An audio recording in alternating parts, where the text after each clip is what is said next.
7 बजे से वोटिंग शुरू हो जाएगी। वोटिंग के लिए तैयारियां पूरी जोरों पर है, तैयारियां पूरी कर ली गई हैं। इसके साथ ही जो मतदान कर्मी है वो भी पहुंचने लगे हैं। जल्द ही वोटिंग शुरू होगी और इसके साथ ही हर एक तस्वीर विस्तार न्यूज आप तक पहुंचाता रहेगा। तो सबसे पहले चलिए बुधनी की बात करेंगे और बुधनी का जातिगत समीकरण एक बार आपको बता देते हैं और इसके बाद इन सीटों पर तैयारियां किस तरह से पार्टियों ने की है वो भी बताएंगे। अभी फिलहाल क्या तस्वीर है वो भी आपको दिखाएंगे, लेकिन सबसे पहले बुधनी विधानसभा सीट का जातिगत समीकरण जान लीजिए। यहां पर ब्राह्मण वोटर्स 25,000 हैं, यादव वोटर्स की संख्या 25,000 है, तो वहीं यहां पर मुस्लिम वोटर्स भी बड़ी संख्या में 22,000 मुस्लिम वोटर्स हैं जो बुधनी विधानसभा सीट पर अपने मताधिकार का उपयोग करेंगे।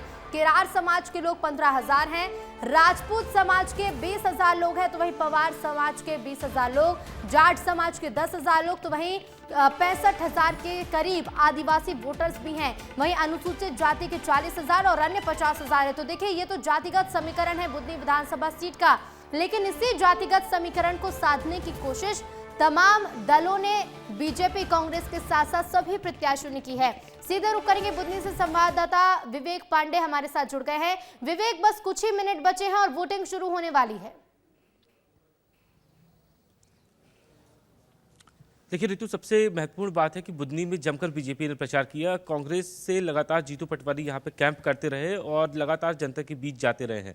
अब कितना इफेक्ट डाल पाते हैं जीतू पटवारी, ये देखने के लिए दिलचस्प होगा। सुबह 7 बजे से वोटिंग की प्रक्रिया शुरू हो जाएगी। लोग बूथ केंद्रों पर पहुंचना शुरू भी हो गए हैं। यहाँ पे कई आदर्श बूथ भी बनाए गए हैं जो महिलाओं के लिए खासतौर पर ध्यान रखते हुए पिंक बूथ बनाए गए हैं। इसके अलावा दिव्यांगजनों की सहायता करने के लिए सामाजिक न्याय कल्याण विभाग की टीम भी लगी हुई है जो वोटर्स को वोटिंग जो सेंटर है वहां तक पहुंचाने के लिए काम कर रहे हैं। और सबसे एक बड़ी बात है कि सिक्योरिटी पर्पस से भी पुलिस यहां पे डिप्लॉय की गई है। इलेक्शन सुपरवाइजर और सेक्टर मजिस्ट्रेट भी बनाए गए हैं। जहां पे ईवीएम संबंधी कोई दिक्कत आती है या फिर किसी तरीके की चुनाव प्रक्रिया से जुड़ी हुई दिक्कत आती है तो तत्काल वहां पे मदद भेजी जाएगी। लेकिन एक सबसे महत्वपूर्ण बात है कि आखिर कितना दमखम यहाँ पे कांग्रेस दिखाई है चुनाव प्रचार के दौरान, ये स्पष्ट हो जाएगा आज वोटिंग के बाद और चुनाव नतीजों के बाद ये स्पष्ट होगा कि आखिर बुधनी का विजेता कौन रहेगा। लेकिन एक सबसे बड़ी बात है कि शिवराज सिंह चौहान के लिए ये उनकी लेगेसी का सवाल है, क्योंकि शिवराज सिंह चौहान यहां से 18 साल से लगातार जीतते आ रहे हैं, विधायक रहे हैं, सांसद रहे हैं, अब केंद्रीय मंत्री हैं। तो ऐसे में एक बड़ा सवाल यही रहेगा कि आखिर शिवराज सिंह चौहान की इस परंपरागत सीट से क्या भार्गव जीतते हैं या फिर राजकुमार पटेल पर जनता भरोसा जताती है, ये देखना दिलचस्प होगा। बिल्कुल, क्योंकि देखिए बीजेपी के हाथ में सीट लंबे समय से रही है, लेकिन राजकुमार पटेल भी यहाँ पर एक बार जीत दर्ज कर चुके हैं। बेहद दिलचस्प मुकाबला विवेक आप बने रहिएगा और खोमन का रुख करेंगे। रायपुर दक्षिण की भी बात कर लेते हैं। खोमन, रायपुर दक्षिण विधानसभा सीट का जातिगत समीकरण समझाने की कोशिश करेगा, इसके साथ ही ये भी बताएगा कि समीकरण को साधने के लिए बीजेपी और कांग्रेस दोनों ही दलों ने किस तरह से पुरजोर कोशिश की। देखिए, सबसे बड़ा जाति ओबीसी वर्ग, इसी वर्ग को साधने के लिए जिस तरीके से भारतीय जनता पार्टी की बात की जाए तो भारतीय जनता पार्टी ने मध्य प्रदेश के मुख्यमंत्री डॉक्टर मोहन यादव वो पहुंचे हुए थे ओबीसी वर्ग को साधने के लिए।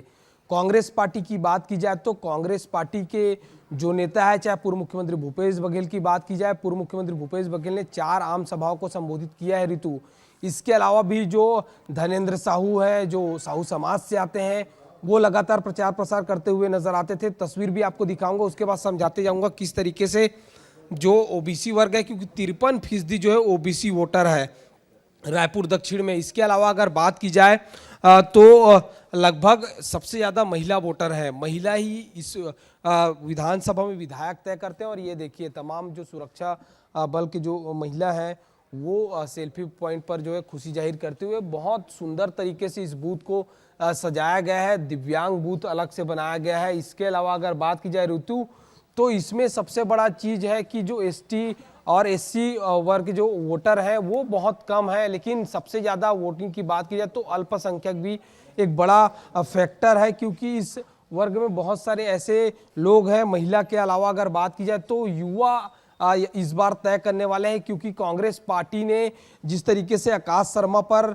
जो है दांव लगाया है, क्योंकि उसके पीछे क्योंकि पहली बार वो चुनाव लड़ रहे हैं, पहली बार चुनावी मैदान पर है, यूथ कांग्रेस के प्रेसिडेंट है। लेकिन दूसरी ओर अगर बात की जाए तो भारतीय जनता पार्टी ने 2 बार के महापौर, 1 बार के सांसद को चुनावी मैदान पर उतारा।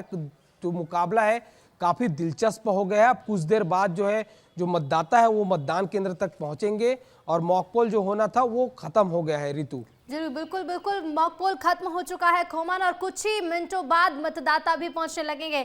आप बने रहेगा, विजयपुर का रुख करेंगे, अनिल गौर हमारे साथ बने हुए। अनिल, कुछ ही मिनटों का समय बचा है, थोड़ी ही देर बाद मतदान भी शुरू हो जाएगा, बताइएगा क्या मतदाता पहुंचने लगे हैं? हाँ बिल्कुल ऋतु, देखिए बस कुछ ही मिनटों का समय बचा है। ठीक 7 बजे से मतदान की जो प्रक्रिया है वो शुरू हो जाएगी। आप देख सकते हैं कि ये मतदान केंद्र क्रमांक 129 है। यहाँ पर जो मतदान प्रक्रिया की जो तैयारियां हैं पूरी कर ली गई हैं। जो मॉक पोल की जो प्रक्रिया होती है मतदान से पहले वो भी पूरी कर ली गई है, और मॉक पोल के दौरान जो बीजेपी और कांग्रेस के जो एजेंट होते हैं उनके समक्ष ये मॉक पोल की जो प्रक्रिया है वो पूरी की गई है। आप देख सकते हैं कि यहाँ पर जो मतदान केंद्र है वो यहाँ पर बनाया गया है, जहाँ पर रेड कारपेट भी बिछा गया है। पुलिस यहाँ पर चप्पे चप्पे पर पुलिस बल तैनात है। किसी को भी यहाँ पर मोबाइल है जो अंदर नहीं ले जाने दिया जा रहा है। इसके साथ ही जो सीसीटीवी है पूरी तरह से लैस है। आप देख सकते हैं कि जो एजेंट पोल है यहाँ पर जो बैठ गए हैं, और बस तैयारी है, बस इंतजार है मतदाता का, क्योंकि ठीक 7 बजे से जो मतदान प्रक्रिया है वो शुरू हो जाएगी। और ऋतु, सबसे बड़ी बात यह है, आपको थोड़ा सा मैं गणित यहाँ का समझा देता हूँ। विजयपुर में 2,54,000 से अधिक जो मतदाता है वो अपने मत का प्रयोग करेंगे, जिसमें से पुरुष की अगर बात करें तो 1,33,000 से अधिक जो मतदाता पुरुष है, तो वही महिला पुरुष की अगर बात करें तो 1,21,000 से अधिक महिला मतदाता हैं। ये अपने मत का प्रयोग करेंगे। और विजयपुर विधानसभा काफी दिलचस्प है, और सबसे बड़ी बात यह है कि यहाँ पर बीजेपी और कांग्रेस की कड़ी टक्कर भी मानी जा रही है। और यही वजह है कि यहाँ पर दोनों पार्टियों ने जबरदस्त मेहनत की। प्रचार प्रसार में मुख्यमंत्री से लेकर जीतू पटवारी हो, सचिन पायलट हो, बीडी शर्मा हो, यहाँ पर रात्रि गुजारी। तो कहीं ना कहीं ये दोनों ही पार्टियों के लिए एक वर्चस्व की जंग है, और आज इसका फैसला यहाँ की विजयपुर की जनता यानी मतदाता करने वाले हैं। बिल्कुल बिल्कुल, यही फैसला मतदाता करेंगे। अनिल, आप बने रहेगा, और अगर लोग वहां पर पहुंचने लगे तो उनसे बात भी करना शुरू कर दीजिएगा। लौटेंगे आपके पास। और देखिए बुधनी, एक बार फिर से आपको लिए चलते हैं, हमारे साथ विवेक लगातार बने हुए। विवेक, बुधनी का जातिगत समीकरण आपने बताया। चुनावी प्रचार की अगर बात करें तो देखिए दिग्गज यहाँ पर पूरी ताकत झोंकते हुए नजर आए, चाहे वो केंद्रीय कृषि मंत्री हो, चाहे बीजेपी के प्रदेश अध्यक्ष हो, चाहे मुख्यमंत्री खुद हो। तो वहीं कांग्रेस की ओर से भी दिग्गजों का यहाँ पर मैदान में जमावड़ा देखने को मिला है। लेकिन अगर आज जनता की बात करें, क्योंकि देखिए आज जनता के हाथ में फैसला है कि वोट किसे देना है, जनता यहाँ किन मुद्दों को लेकर चुनाव में वोट डालेगी?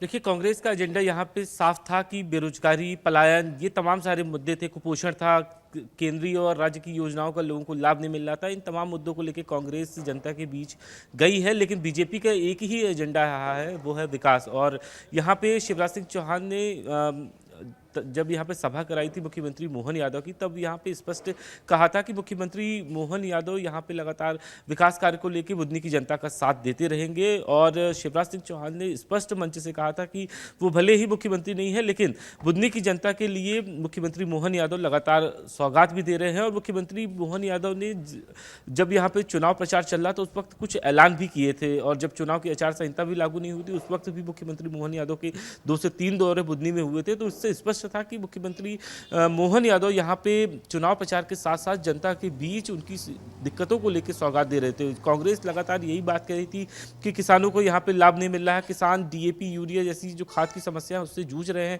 बीज की समस्या के लिए किसानों को घंटों लाइन पे लगना पड़ रहा है। उसके बाद फिर ये एक एजेंडा बनाया गया कांग्रेस की तरफ से, जहाँ चुनाव हो रहे हैं वहीं से खाद बीज है। तो ऐसे में किसान और तमाम सारे युवा, आखिर महिलाएं, ये सारे तमाम जो वर्ग के लोग हैं, ये आखिर किसकी तरफ शिफ्ट होते हैं ये देखना दिलचस्प होगा। महिला, युवा, ये किसकी तरफ शिफ्ट होंगे, किसे वोट देंगे, देखना होगा। विवेक, आप बने रहिएगा, लौटेंगे आपके पास। विवेक, आप बने रहिएगा।